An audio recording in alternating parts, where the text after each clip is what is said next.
This is James Richardson from the Agriculture and Food Policy Center. I'm here today to talk a little bit about our panel farm process prior to us releasing the January baseline. We're going to Washington Thursday to present the baseline to Washington, and we use our representative farms for that, and I wanted to talk about what the panel farm process is that we use to develop our representative farms. So that's what this short video is about. The purpose is to develop an economic database to describe representative crop, livestock, cow-calf, and dairy farms across the U.S. We gather this data from panels of producers, and that's what I want to describe.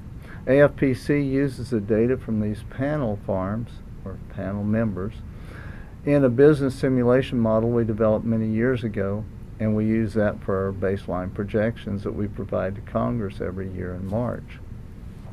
The analysis with the panel farms basically depends on our forecasting the values that would be in the farmer's income statement, cash flow, and balance sheet for a farm or a ranch or a dairy. The projections change. They basically project the economic viability of a farm for 10 years over the next 10-year planning horizon, assuming no change in farm programs. The other thing we use the representative farms for is to impact these businesses with changes in farm programs, income tax policy, trade policy, and environmental regulations, and give Congress a heads up on what changes in policy would likely mean to these representative farms around the country, kind of like a big, gigantic thermometer that tells us the health of agriculture. The panel farm process starts with identifying a region for a representative farm or ranch. We contact a local facilitator, that's usually the county agent or a co-op leader in the area, who can identify farmers to participate in the panel. We want to have full-time farmers and ranchers who are not employed off the farm. We want people who are leaders in the community. Typically, ranching and farming practices in the area are being used by these producers. Members of the panel group meet. We usually have a morning meeting or an afternoon meeting. It takes a couple of hours for this meeting to take place. And we bring these people together in a small group around a table. It's more like a focus group. We go around the table and interview each person as a group. We ask a question, how many acres are on this farm? And we get that information from everyone. Then we ask, what are the crops you're growing? What proportion of crops and number of acres for each crop? What are the enterprise budgets? And we break down the budgets into all the integral parts in terms of what do you spend per acre for seed, fertilizer, chemicals, irrigation water, special harvesting costs. We gather the fixed costs, machinery complement information, so that we can build a schedule of replacement of machinery and the cost of replacing machinery, current market values, and the cost of replacement equipment.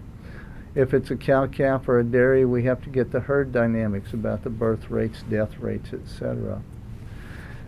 After the meeting's over, we have basically the information to describe a virtual farm, a virtual farm or a ranch in a local area. We put this data in our simulation model. We send the panel members back a projection of their income statement, cash flow, and balance sheet for the next 5 years, and it's some additional information as well as a summary of all the information they provided us. This is their opportunity to validate this virtual ranch or farm for their area. We try to update this with the same panel every 2 years. Sometimes it goes 2.5 years, but we try to stay on a 2-year schedule so our data stays up to date.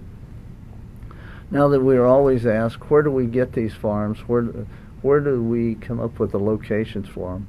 Well, I'll say that the first locations that we used were selected by the chief economists from the House and Senate Ag Committees back in 1987. We've expanded that somewhat since then. We've broadened our coverage to include all the principal production regions across the nation for major crops, cow-calf operations, and dairy farms. This is a map here of the current location of our representative farms around the country. As you can see, we've got grain farms up here. Interesting notes of how these things have changed over time. In North Dakota, this was originally just a wheat farm, to now it's a feed grain farm. The 3,000 and 8,000 indicate that we have two farms in that area. One's 3,000 acres, which is considered the typical representative farm in that area, and the larger farm is 8,000 acres. Nebraska, we've got 2,400 and 4,300 acre farm, 275 cow operation and steamboat, and it goes on and on. If you have any questions about our panel farm process, what we do with the data, etc., contact us. This is James Richardson, Agriculture and Food Policy Center. Thank you.